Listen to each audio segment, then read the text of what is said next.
A devastating video turned my life upside down when my sister revealed the cruel truth. My parents called my autistic son a burden. Amid tears and betrayal, I made a silent decision that would change everything. I pretended not to know while planning our departure, protecting my son from the prejudice of those who should have loved him unconditionally. A journey of pain, courage, and redemption that will touch your heart. Subscribe, like, and comment on where you're watching this story of unbreakable maternal love. A peaceful Sunday turned into the worst day of my life when my younger sister sent me a devastating video. In it, my own parents, during a family gathering, I couldn't attend because I was caring for my 10-year-old autistic son, referred to my precious boy as a burden. She wasted her life because of that burden, my mother said between sips of tea. My father nodded, adding, "She could have been someone important." The shock was so great that I dropped my cell phone on the kitchen floor while my son played innocently in the living room. It was then that I made an impulsive decision. I would pretend I never saw the video, but secretly I would start distancing my family from my parents, without them understanding the reason. The words echoed in my mind like a cracked bell. Burden. 10 years ago, when I received my son's diagnosis, I had already faced pitying glances and unsolicited advice, but nothing prepared me to hear my own mother reduce my child to a weight, an impediment. The woman who taught me to stand up for the weakest, the same one who spoke about the value of every life at church meetings, now sat comfortably in her moss-green velvet armchair, dismissing her own grandson as a detour in my life. As a special education teacher in a small town in rural Pennsylvania, I always had the patience to face challenges, unwavering persistence, and an ability to transform difficult situations into opportunities for growth. However, these qualities were being tested in the face of family betrayal. The internal conflict was heartbreaking. Confront my parents and possibly break family ties, or protect my son silently, pretending normality while planning our emotional independence. That night, after putting Matthew to bed, I sat on the back porch, where the scent of night-blooming jasmine mingled with the smell of damp earth after the light drizzle that had fallen. It was a scene that had always brought me peace, but now it seemed just a cruel backdrop for the hole that was opening in my chest. I had built my life around family values, believing that our bonds were unbreakable. How naive I was, I thought, as I watched the lights of neighboring houses go out one by one. I spent the entire night going over every family interaction of the past few years, looking for signs I had missed. Had they always seen my son this way? How many times had they smiled at him while internally lamenting him? The thought made my stomach churn. I remembered the last Christmas when my mother made a point of buying a special gift for Matthew. A simple puzzle, far below his ability, while his cousins received tablets and video games. At the time, I justified it as a lack of knowledge about autism. Now, the memory took on darker contours. The next Sunday lunch, a tradition in our town, became a theater where I played the role of the unsuspecting daughter. Between local cheeses, cheese bread, and coffee, I watched how my parents treated my son with false kindness. The contrast between their saccharine words and what they said in the video made my stomach churn, but I kept smiling as I served homemade caramel, a regional specialty. "How is our special little boy today?" my mother asked, running her hand through Matthew's hair as if petting an exotic animal.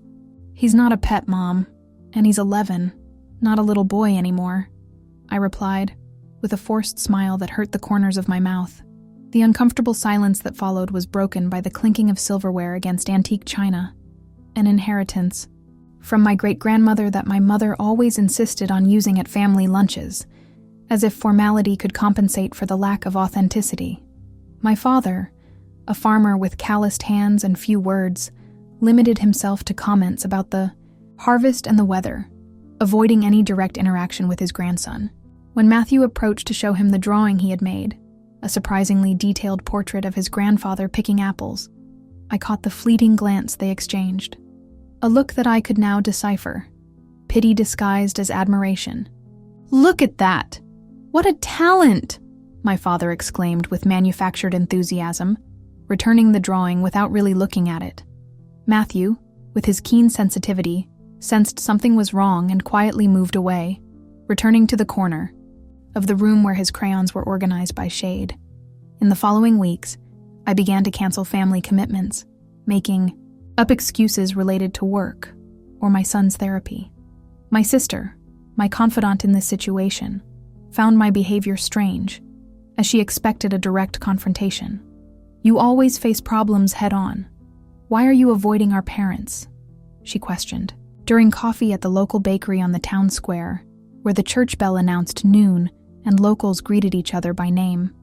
"Maybe because some battles aren't worth fighting," I replied, watching the activity of the square through the window, fogged by the steam of fresh bread, teenagers returning from school, ladies carrying grocery bags from the farmer's market, the mail carrier delivering letters with the familiarity of someone who knows every recipient. Our town is like a well-stitched patchwork quilt, isn't it? Everyone knows everyone, but no one really sees anyone, I commented with a bitterness I couldn't hide. Claire, my younger sister by just 2 years, and a teacher at the same school as me, had always been the diplomat of the family. "They grew up in another era, Helen. They don't understand autism like we do. You need to give them time. Explain it better." Her round face, framed by brown hair always tied in a messy bun, showed genuine concern. "Time?" I cut in with a dry laugh. "It's been 10 years since we got the diagnosis. 10 years of therapies, appointments, school meetings. If in 10 years they haven't been able to see the value of their own grandson, the problem isn't a lack of information." I returned to school after lunch, where the cheerful noise of the children at recess contrasted with the silence that had settled within me. In the teacher's lounge, while organizing materials for the next class, I overheard comments about the upcoming science fair. My colleagues were excitedly discussing how to integrate students with special needs into the event, proposing adaptations and inclusive strategies without anyone needing to ask. I swallowed a lump in my throat, thinking about the abyss between that environment and what I found at my parents' house. That afternoon, while helping Louise, a student with Down syndrome, complete her project on the solar system, I received a message from the principal asking me to stop by her office before leaving. It must be about the curriculum adaptation report that I haven't submitted yet, I thought, feeling the weight of the accumulated fatigue from the last sleepless nights. But to my surprise, Ms. Applegate, in her late 60s, and with an energy that defied her age, had a completely different proposal. "Helen, we are expanding our inclusive education project to the Oak Haven unit," she said, referring to a larger town about 90 miles away. "We need someone with your experience to coordinate the implementation. It would be a promotion and an opportunity to work with more resources." Her gaze, framed by purple-rimmed glasses that matched the scarf around her neck, was one of genuine expectation. A larger town, with more resources for Matthew and the opportunity for us to start a new life, far from the disapproving glances of my parents. The thought crossed my mind like lightning, illuminating possibilities I didn't even know I desired. "How long would I have to decide?" I asked, trying to disguise the sudden acceleration of my heart. "A week at most.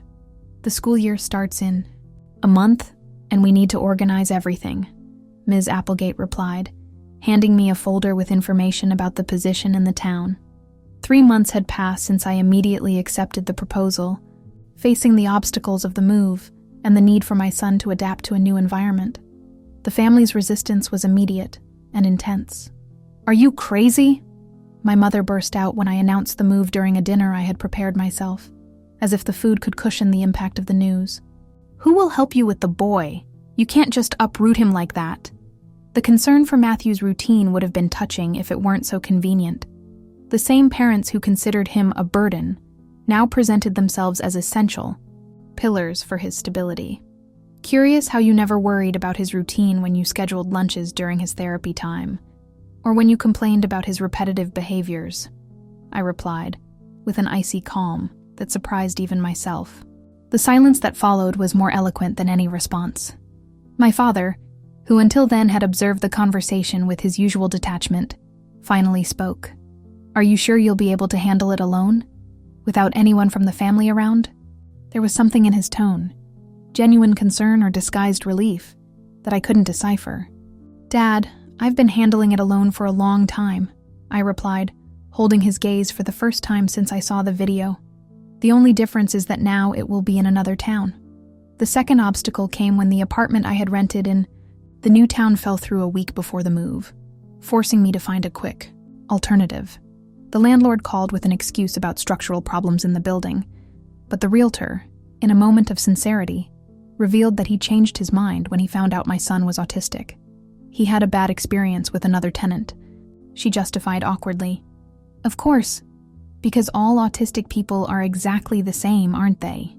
I replied with a sarcasm that made the woman on the other end of the line clear her throat uncomfortably. The situation seemed like a sign to reconsider the move, as my mother was quick to point out when she heard what happened. See? It's a sign, Helen. You're forcing something that's not meant to be.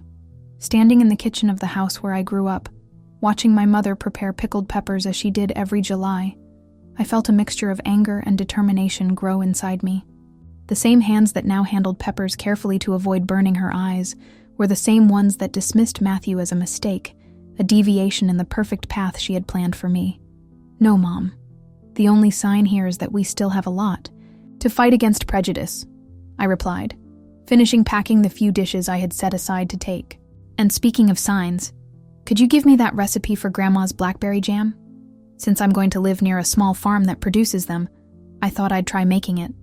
The abrupt change of subject was a tactic I learned to use when I didn't want to prolong conflicts, especially those that had no immediate solution. During the school's summer fair, a traditional event that brings the whole community together with square dancing, typical foods, and colorful flags, I unexpectedly ran into an old college classmate. Mary, with her curly hair now sprinkled with gray and the same welcoming smile from our undergraduate days, hugged me tightly when I told her about the impending move and the apartment situation. What a coincidence. My cousin has a vacant 2-story house in Oak Haven, very close to the new school. She was looking to rent it out but was hesitant about unknown tenants. If you want, I'll talk to her today. She not only offered me help with temporary housing, but also introduced me to a support group for parents of autistic children in the new town.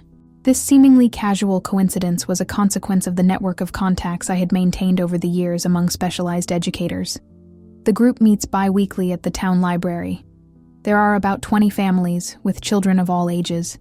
They even have a vocational training project for teenagers, Mary explained, while we shared a plate of sweet corn pudding under the colorful lights of the fair.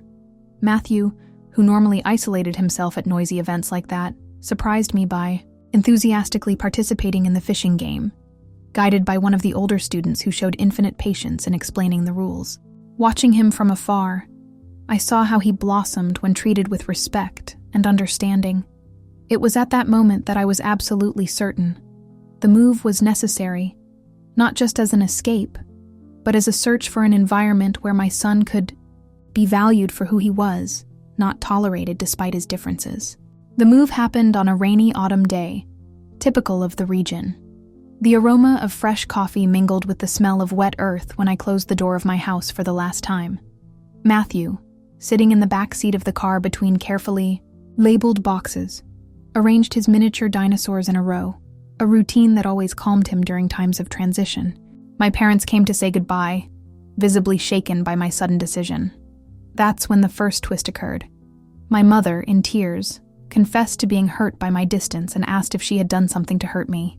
The temptation to confront her with the truth was immense, but I looked at my son meticulously arranging his toys in the car and decided to protect his innocence. No, Mom. It's just that we need this change now. You will always be welcome to visit us, I replied, receiving her tight hug with a mixture of relief and guilt.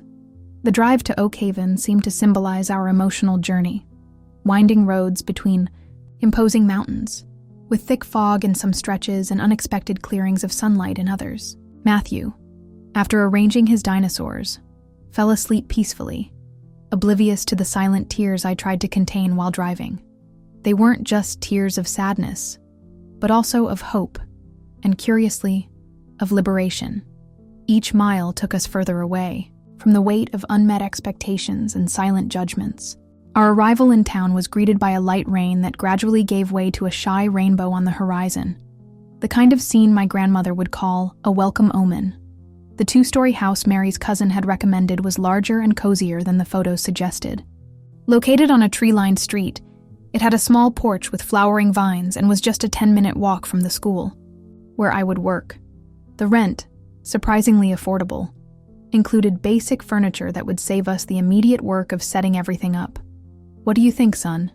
I asked, as he carefully inspected each room, touching the walls and testing the echo of his own voice. His answer came in the form of action.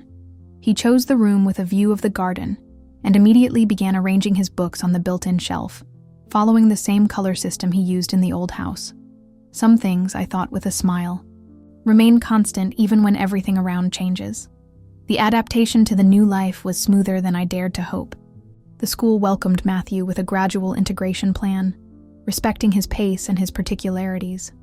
The parents' group that Mary had mentioned turned out to be a safe haven where I could finally share experiences without fear of judgment. The feeling of belonging I felt at the first meeting was overwhelming. These were people who understood, who didn't need elaborate explanations about behaviors or needs. In our first weeks, we established new routines that incorporated elements of our previous life with the possibilities that the new town offered. Mornings began with coffee on the porch, watching the birds that visited the garden, an activity that Matthew methodically cataloged in a special notebook. Afternoons after school were dedicated to therapy or exploring the nature preserve near our house, where staff already knew him by name and respected his meticulous interest in local insect species. Little by little, I began to notice subtle changes in my son. His posture was more relaxed, his smiles more frequent. At school, his teacher reported that he had started to interact more with two classmates who shared his interest in natural sciences. At home, he surprised me by asking to invite these new friends over to play, something that rarely happened before. "They don't think my dinosaur facts are boring, Mom," he explained with a sincerity that squeezed my heart. "And Peter also organizes things by color, just like me." The geographical distance from my parents brought an emotional clarity that I didn't expect. Without the daily contact and constant expectations, I was able to separate the resentment for the video from the love I still felt for them. In the weekly calls we maintained, I noticed a gradual change in the tone of the conversations. My mother asked for details about Matthew's adaptation with an interest that seemed genuine. My father, normally reserved, began to send articles about autism via WhatsApp that he found in his research, a silent gesture that said more than many words. 6 months after our move, already adapted to our new routine, I received a call from my sister. Our parents were planning a surprise visit for the weekend to see our new life. I panicked. I wasn't ready to pretend normality for entire days in my own space. This was the second twist. I decided it was time to stop pretending. "Claire, I need you to know something before they come," I said, feeling my heart race. I told her about the video, about how I had been pretending not to know anything all these months, about how the move was partially motivated by this discovery. The silence on the other end of the line was broken by a deep sigh. "I figured you had seen it," she finally confessed. "That's why I sent it to you. I couldn't stand seeing how they treated Matthew behind the scenes while pretending to support you in front of you." My sister's confession brought a wave of conflicting emotions. On one hand, I felt betrayed that she hadn't told me directly. On the other hand, I recognized the courage she had in exposing the situation, even if indirectly. "What are you going to do now?" she asked with genuine concern in her voice. "The truth," I replied with a certainty I didn't completely feel. "I'll serve the truth along with dinner." Before their arrival, I prepared a special dinner with all the dishes that marked my childhood. The aroma of black bean stew, pork loin with pineapple, and sautéed collard greens filled the house, bringing a bittersweet nostalgia. I set the table with an embroidered tablecloth, a gift from my grandmother, and placed in the center an arrangement of wildflowers that Matthew had carefully chosen at the farmer's market that morning. On the digital photo frame in the living room, I programmed photos that documented our new life: Matthew at the park, at school, in the adapted swimming lessons he had recently started. When they arrived, after the first few hours of superficial conversation, I showed them the video. The silence that followed was broken only by the sound of my mother's fork falling onto her china plate. The color drained from her face, leaving only red patches on her cheeks, a sign of shame I recognized from my childhood when she was confronted with her mistakes. My father, normally stoic, seemed to have aged 10 years in seconds. "Since when have you seen this?" my mother murmured, unable to look directly at me. "Since before the move," I replied, keeping my voice calm despite the internal turmoil. "That's why you moved away," my father concluded, not as a question, but as a painful realization. I nodded, feeling an unexpected relief at finally abandoning the pretense. The third twist came with my father's reaction. Instead of denying or justifying, he cried openly, something I had never witnessed in my 35 years of life. He then recounted that 3 days before that family gathering, he had received a worrying health diagnosis and was dealing with the fear through bitterness. My mother, in turn, revealed that she was repeating phrases she heard from my grandmother, who always criticized her decision to have children. "Your grandmother used to tell me that children were necessary burdens, that a woman was born to carry." "Wait," she explained, between tears. "When you got pregnant, she said that now you would understand the sacrifice. When Matthew's diagnosis came, she practically celebrated, as if it were a lesson you needed to learn."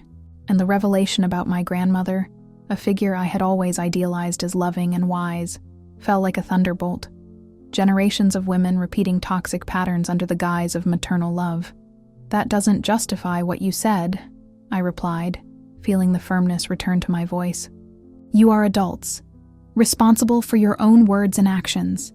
Matthew is an extraordinary child who deserves to be loved fully, not tolerated or lamented." In the next room, my son slept oblivious to the emotional storm unfolding in the dining room, but somehow he was the gravitational center of that long-delayed conversation. What followed was one of the most painful and necessary conversations of my life. We talked about unspoken expectations, abandoned dreams, deep fears. My father confessed that his diagnosis, a heart problem that required surgery, made him confront his own mortality and question what legacy he would leave. I wanted grandchildren, who would continue the farm, who would follow in my footsteps. When I saw that Matthew was different, I didn't know how to adjust that dream. My mother, in turn, admitted that she had always projected onto me the freedom she never had. "I wanted you to travel, study abroad, see the world. When you chose to be a mother, especially to a child who required more care, I felt like you were repeating my history, trapped in a domestic life, with daily sacrifices." The raw honesty of these confessions disarmed me more than any rehearsed apology. When the kitchen clock struck 2 in the morning, we were emotionally exhausted, but somehow lighter. There was no magical resolution or cinematic reconciliation hugs. There were too many wounds to heal in one night. But there was also, for the first time, truth, the necessary foundation for any reconstruction. "Tomorrow we're going to take Matthew to the water park he's been wanting to visit so much," my father said before retiring to the guest room. "If he allows us, of course." The humility in this request for permission, the recognition that he needed to earn his grandson's trust, was perhaps the first genuine step towards change. The next 9 months were ones of rebuilding. My parents, confronted with the truth, started family therapy and joined support groups for grandparents of neurodivergent children. My father, recovered from the heart surgery he underwent 2 months after our conversation, developed a genuine interest in his grandson's inner world. On his monthly visits, he always brought a new book about dinosaurs or insects, subjects he knew fascinated Matthew, and sat patiently while the boy explained every detail, every curiosity. My mother, on the other hand, began a quieter process of transformation. She enrolled in an online course about autism, sharing her discoveries and, mainly, her regrets with me. "How could I not see how special he is?" she asked me one afternoon, watching Matthew meticulously explain his new system for cataloging stones to a neighbor. "It's not too late, Mom," I replied, feeling a compassion I thought I had lost. "He has an incredible capacity to forgive." The fourth twist occurred when my father, a traditional farmer, decided to transform part of the family farm into a therapeutic space for children with special needs, inspired by his grandson. "We have 15 acres practically unused with a spring, an orchard, and a preserved forest area," he explained during one of our Sunday lunches, resumed now on a new basis. I talked to an occupational therapist in Philadelphia who works with equine therapy. She said the place is perfect and could serve up to 20 children weekly. The enthusiasm with which he presented the project, architectural plans, budgets, implementation schedule, revealed not only his desire for reparation, but a rediscovered sense of purpose. At 67, when many only think about slowing down, my father embarked on a new mission that combined his experience with the land and a newfound desire for inclusion. Matthew, with his keen perception for changes in behavior, was initially cautious about this new version of his grandparents. "Why does Grandpa keep asking me so many questions about the things I like?" he questioned with characteristic sincerity after one of the visits. "He's trying to get to know you better, son. Sometimes people take time to understand how important it is to really listen," I explained, choosing words that conveyed truth without carrying bitterness. Gradually, his skepticism gave way to a curious acceptance, especially when my father began to involve him in the planning of the therapeutic farm. "Grandpa said I can help choose the plants for the sensory garden because I understand textures and smells," he told me excitedly after a video call. The seriousness with which he approached this responsibility, meticulously researching each species, considering sensory stimuli for different profiles, showed not only his commitment to the project, but also how valued he felt for contributing significantly. The most touching moment occurred during my son's birthday party, when my father, in front of all the guests, publicly apologized and presented his therapeutic farm project. The smell of freshly baked sweet corn cake mingled with tears of reconciliation. Matthew, with his keen perception, hugged his grandfather for the first time spontaneously. "I've never seen my father cry like that," Claire commented beside me as we watched the scene. "Not even when Grandpa died did he show so much emotion." In that awkward hug between a man with hands calloused from working the land and a boy whose body often rejected touch, I saw the possibility of healing that I hadn't believed possible a few months earlier. The party, held in the neighborhood community hall, brought together the new friends we had made in Oak Haven, and some family members who had made the trip especially for the occasion. The simple yet meaningful decorations reflected Matthew's interests. Each table had a centerpiece with a different miniature dinosaur, accompanied by explanatory cards with scientific curiosities about each species, an idea he himself developed to teach the guests. "Did you know that the Stegosaurus had a brain the size of a walnut, but possessed a second brain near its tail to control its hind movements?" he explained excitedly to a group of children who, for the first time, listened to him with genuine interest, and not with the forced tolerance he usually received. Seeing my son find his place, being appreciated for his knowledge and not tolerated despite it, was a gift I didn't know I needed so much. Ms. Applegate, the principal who had offered me the job in Oak Haven, watched the scene with a smile that mixed satisfaction and a hint of, "I knew it." She approached me discreetly with a glass of juice in her hand while I rearranged the dessert table. "When I called you to take over the coordination, Helen, I knew I was gaining an exceptional professional. But I see we gained much more. An entire family transforming our community." She was referring not only to Matthew's visible progress at school, where he had already become a reference for his classmates in science projects, but also to the active participation I had taken in the parents group, where we implemented a mentoring program between experienced and newly diagnosed families. What began as a search for support had transformed into an opportunity to offer others the welcoming I so desired at the beginning of my journey. That night, after the guests left and Matthew fell asleep, exhausted but happy, I sat with my parents on the porch. The sky of Oak Haven, free from the light pollution of big cities, displayed an impressive stellar spectacle. "He knows the names of all those constellations, did you know?" I commented, pointing to the sky dotted with light. "Last week, he gave an impromptu lesson to his class using just his cell phone and an astronomy app.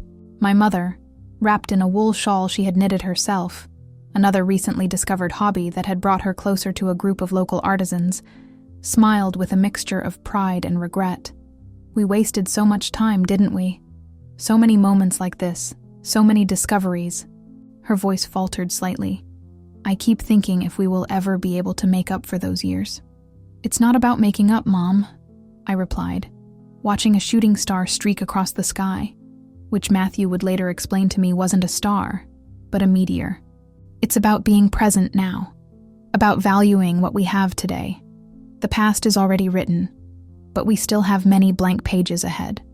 My father, who had listened to our conversation in silence, finally spoke when I received that diagnosis.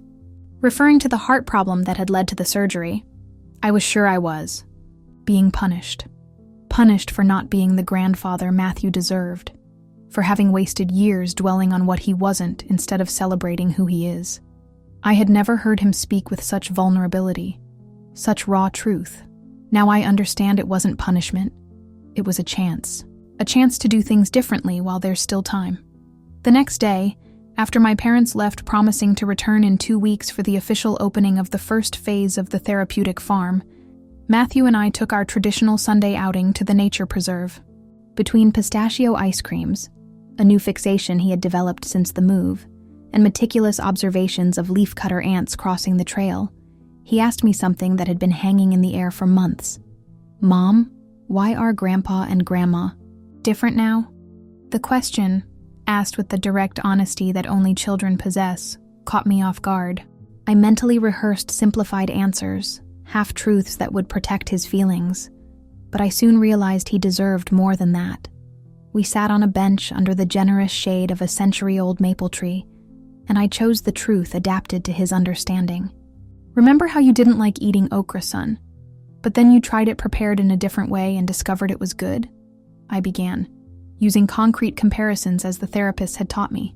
Sometimes people also need time to understand and like different things. Grandpa and Grandma didn't really understand about autism before, but now they are learning and discovering how amazing you are exactly the way you are. Matthew pondered my answer for a few moments, mentally organizing the information as he did with his collections of stones and fossils. "So they didn't know how my brain works, but now they're studying, like when I learned about the phases of the moon." The simplicity of the analogy moved me. "Exactly like that," I confirmed, noting how he managed to understand and simplify complex situations in his own way. "It's good that they're learning," he concluded, already distracted by a blue butterfly that had landed near us. "Everyone should study more about different things." The wisdom contained in that casual observation, the notion that ignorance, not malice, is at the root of so many conflicts, left me speechless. In moments like this, I wondered who was really teaching whom in our relationship. 1 year after the video that changed our lives, we organized a family retreat at my parents' farm, now transformed. The old coffee farm, which for generations had produced beans for export, now housed a structure adapted for various therapies. Rescued horses served for equine therapy, the organic garden became a space for occupational therapy, and the old foreman's house was converted into accommodation for families who came from afar for weekly sessions.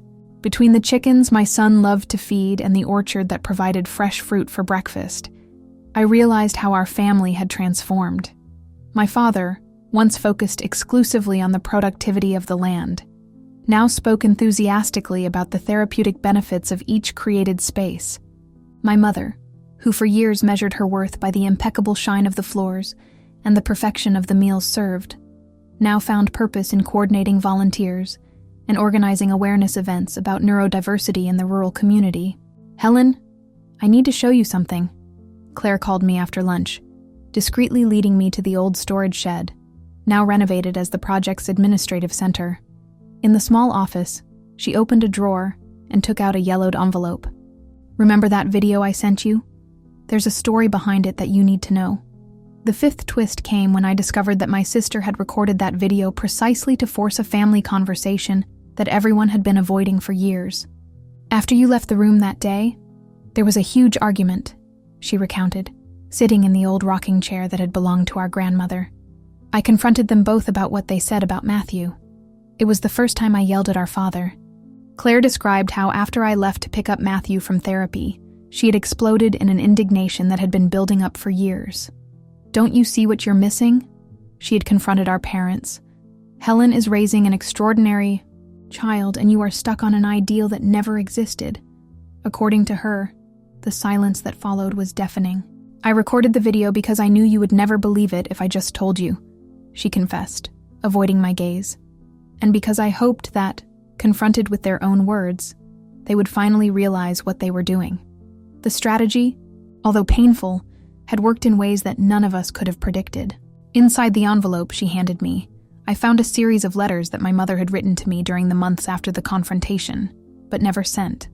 Letters of regret, confession, hope. Letters that documented her own journey of deconstruction, the painful recognition of the toxic patterns she reproduced, the paralyzing fear that it was too late to repair the damage. She asked me to burn all of this, Claire explained. She said they were just outpourings, that she didn't want to burden you with guilt. But I think you deserve to know how much your courage to move away changed not only your life, but theirs too. I spent the entire afternoon in the old storage shed, reading every word written in my mother's impeccable handwriting, the result of years of strict education at a convent school. The first letters overflowed with guilt and self-pity. How could I have said that about my own grandson? The intermediate ones showed signs of transformation. I started reading about autism, about how these children perceive the world differently, more intensely. The last ones revealed a woman rediscovering her own value beyond the traditional roles that had always defined her. For the first time in my life, I feel like I'm doing something truly meaningful, something that goes beyond the walls of my house. During that year of transformations, I learned that pretending can be a temporary defense mechanism. But true change only happens when we face our deepest pains. Like the patchwork quilts my grandmother used to sew during the cold winter afternoons, our family was rebuilt piece by piece, with patience and dedication.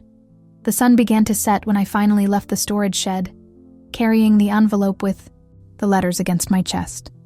On the way back to the main house, I passed by the orchard where Matthew was leading his newest project, a butterfly nursery that would serve both for environmental education and sensory therapy.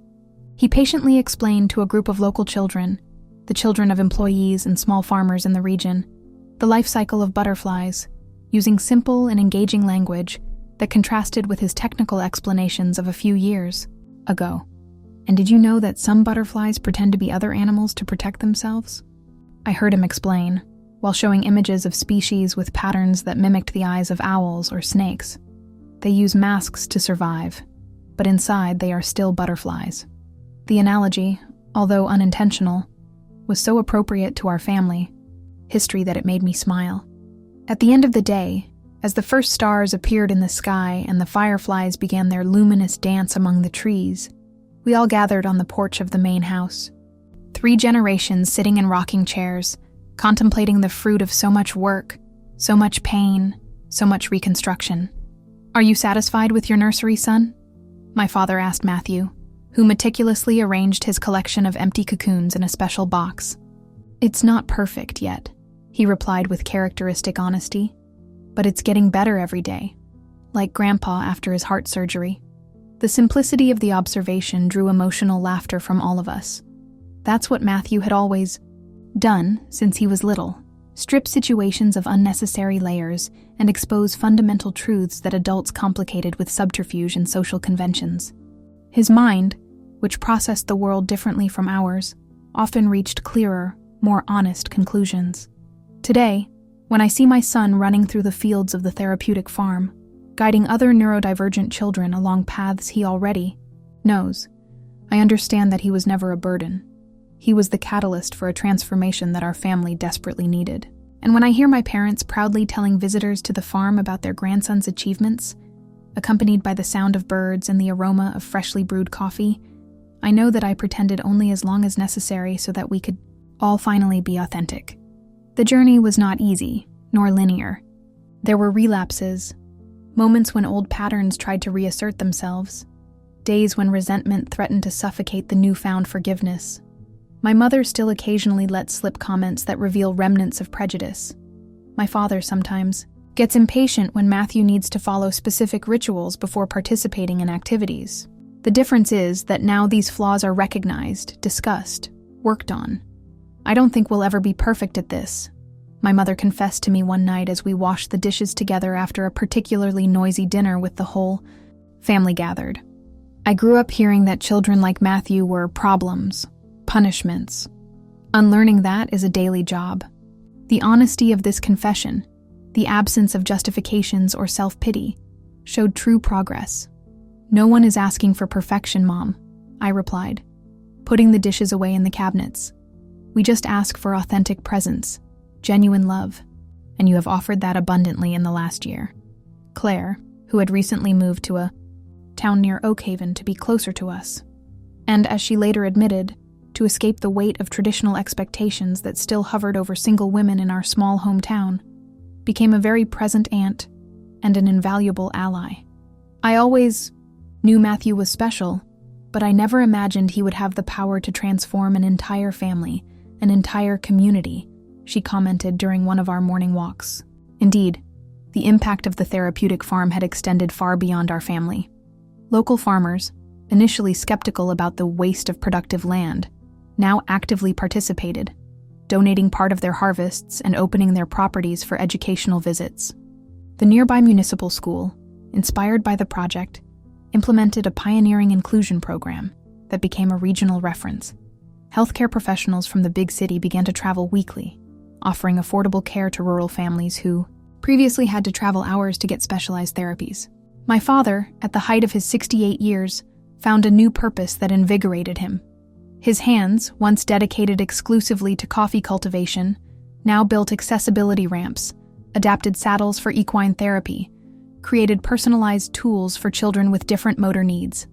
He goes to bed at 9 at night and wakes up at 5 in the morning, full of new ideas, my mother recounted, with a mixture of pride and concern. I've never seen him so alive, so connected to something bigger than himself.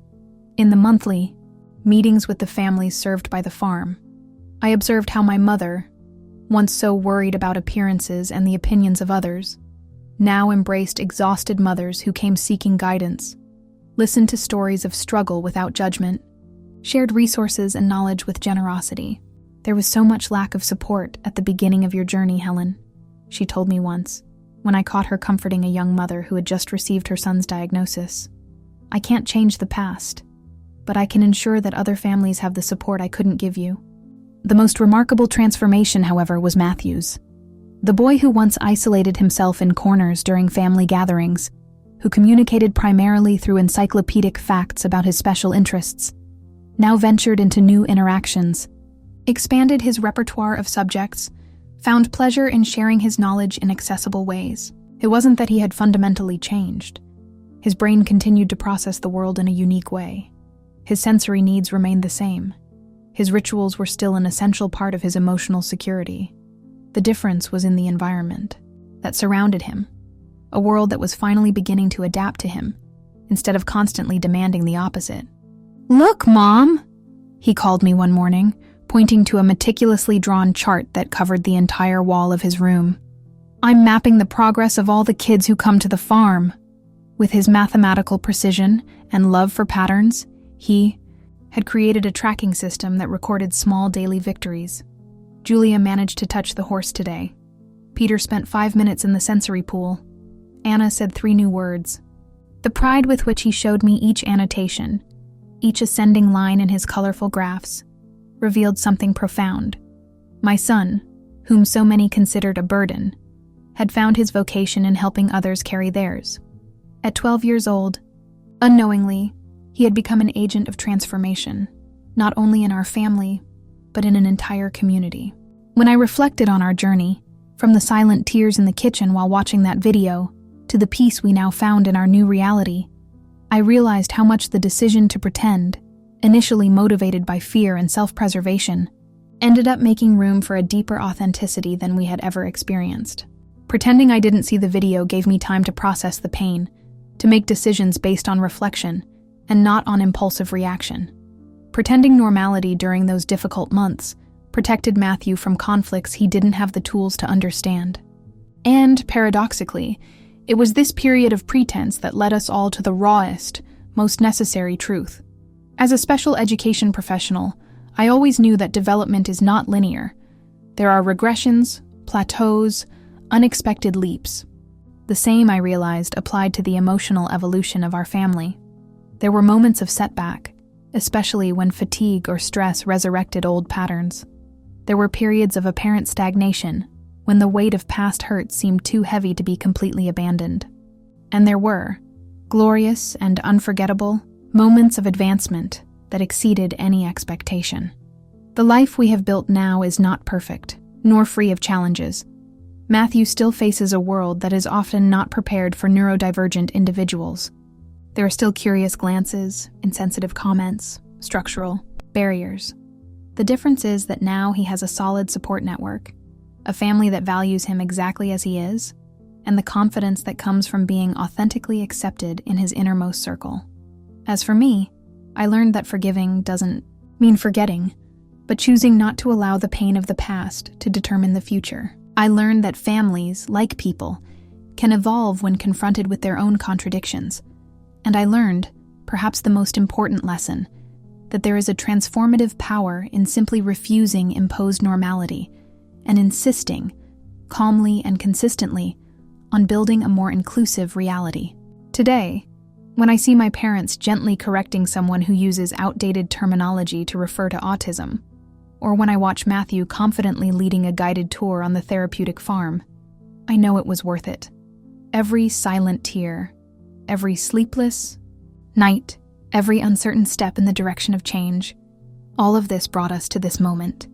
And if I could go back to that fateful afternoon when the cell phone slipped from my hands while watching the video that would change everything, I would do exactly the same. Because sometimes, the path to the deepest truth begins with an act of pretense. An act that gives us the time and space necessary to gather strength, to chart escape routes, to imagine a world different from the one that was presented to us as the only possible one. A world where no one is a burden. A world where every mind, every body, every way of existing has intrinsic value. A world that, little by little, we are building. In our family, in our community, and perhaps one day, far beyond the limits of our small farm in the mountains of Pennsylvania.